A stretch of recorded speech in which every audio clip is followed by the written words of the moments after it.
मेरा नाम है हरिया, मैं काम करता हूँ बहुत बढ़िया, खाता हूँ खाना और रोज गाता हूँ गाना। अरे यार, आज तो बहुत देर हो गई। इस खतरनाक जंगल को देखकर तो मेरे हाथ पैर ठंडे हो गए हैं। अगर मैं वक्त पर गांव नहीं पहुंचा तो मालिक बहुत नाराज हो जाएंगे। तभी हरिया को एक आवाज सुनाई देती है। सुनिए हरु जी। अरे, ये आवाज किसने दी? तभी हरिया को सामने कुछ दूर एक औरत खड़ी दिखाई देती है। अरे भाई, ये औरत अकेली इतनी रात को इस जंगल में क्या कर रही है? चलकर पूछना पड़ेगा। फिर हरिया अपनी बैलगाड़ी उस औरत के सामने लाकर रोक देता है और उससे पूछता है। अरे सुनिए, आप इतनी रात को इस खतरनाक जंगल में अकेली क्या कर रही हैं? तभी वो औरत मीठी आवाज में कहती है। अरे हरु जी, आप आ गए। मैं कब से आपका इंतजार कर रही थी। वैसे तो यहाँ से काफी लोग गुजर चुके हैं, लेकिन मैं खास आपका इंतजार कर रही थी। अच्छा, तुम सच कह रही हो? मुझे तो यकीन नहीं हो रहा है। वो क्या है ना, आज तक किसी ने मुझसे इतने प्यार से बात नहीं की। हाँ हाँ हरु जी, मैं सच कह रही हूँ। अब देर मत करिए और जल्दी से मुझे मेरे घर तक छोड़ दीजिए। हाँ हाँ, कौन सी बड़ी बात है, अभी छोड़ देता हूँ। आप मेरे पीछे बैलगाड़ी में बैठ जाइए और मुझे रास्ता बताते चलिए। फिर वो औरत हरिया की बैलगाड़ी में बैठ जाती है और हरिया बैलगाड़ी हाँकता हुआ आगे चल पड़ता है। फिर उस औरत के बताए हुए रास्ते पर चलते चलते हरिया बैलगाड़ी लेकर एक काली गुफा के आगे आकर रुक जाता है। हरिया उस औरत से पूछता है। हाँ देवी जी, आपका घर कहाँ है? यहाँ तो एक गुफा के अलावा और कुछ नहीं है। तभी अचानक वो औरत हवा में उड़ने लगती है। देखते ही देखते उसका सुंदर रूप एक डरावनी चुड़ैल में बदल जाता है और वो जोर जोर से हंसती है। अरे तू तो एक नंबर का बेवकूफ निकला। तू तो बड़ी आसानी से मेरी बातों में आ गया। अरे मर गया रे, ये तो एक चुड़ैल है। हे भगवान बचा ले, ये तो बड़ी डरावनी दिखाई दे रही है। और फिर अगले ही पल हरिया की बैलगाड़ी में रखा सारा सामान हवा में उड़ता हुआ उस काली गुफा के अंदर चला जाता है और वो चुड़ैल भी उस गुफा के अंदर जाकर कहीं गायब हो जाती है। हरिया ये नजारा देख बुरी तरह घबरा और परेशान हो जाता है। अरे, ये चुड़ैल तो मेरा सारा सामान लेकर गुफा में गायब हो गई। अब क्या होगा? अगर मैं गांव खाली हाथ गया तो मालिक मेरी अच्छी खबर लेंगे। मेरी इस बात का कोई यकीन भी नहीं करेगा। फिर आखिर वही हुआ। हरिया के मालिक चंपक सेठ को हरिया की किसी भी बात पर रत्ती भर भी यकीन नहीं हुआ।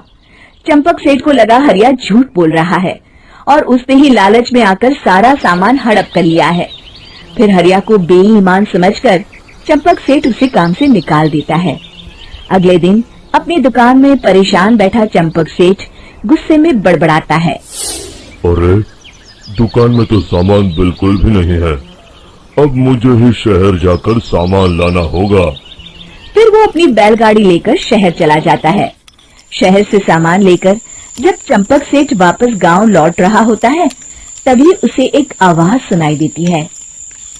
चंपक जी, ओ चंपक जी। अरे, ये तो कोई मेरा नाम लेकर मुझे पुकार रहा है।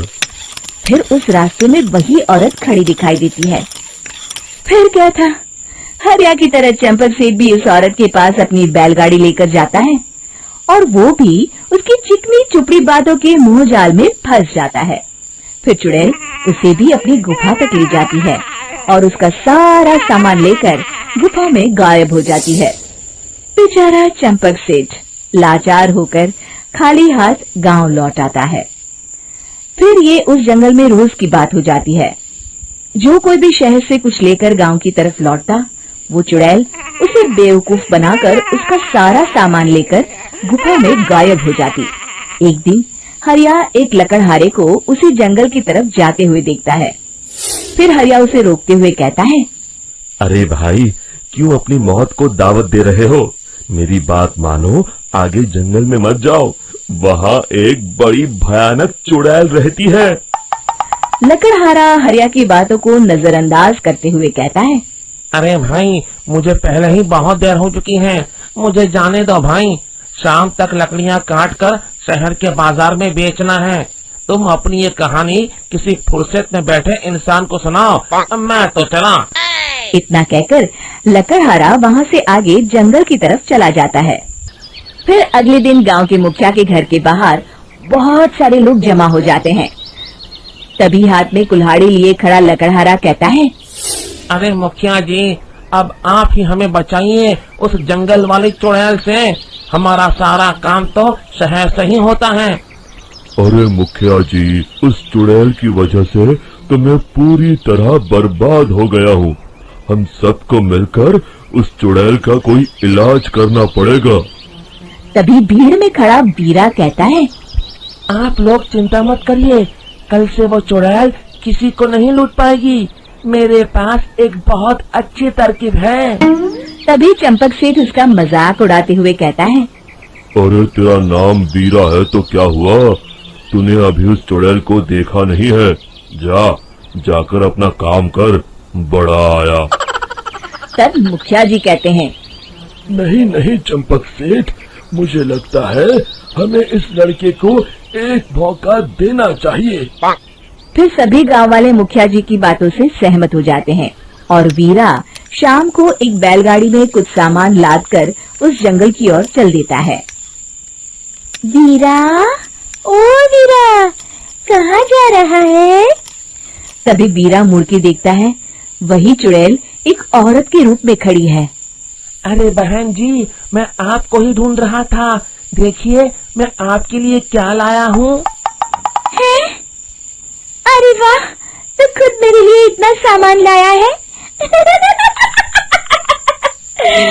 तू ही अकेला गांव में समझदार है। जरा देखो, मैं भी खोल के बड़े भूख लगी है। जैसे ही चुड़ैल उस सामान पर से कपड़ा हटाती है, एक भगवान शिव की तेज रोशनी उसके अंदर मूर्ति से निकलती है और चुड़ैल अपने असली रूप में आकर जलने लगती है। अरे मैं जल रही हूँ, बचाओ! बचाओ! ओम नमः शिवाय, मर गई मैं! देखते ही देखते वो चुड़ैल राख के साथ उड़ जाती है और सभी गांव वाले भी वहां आ जाते हैं। शिक्षा, बुराई पे सदा अच्छाई की ही जीत होती है।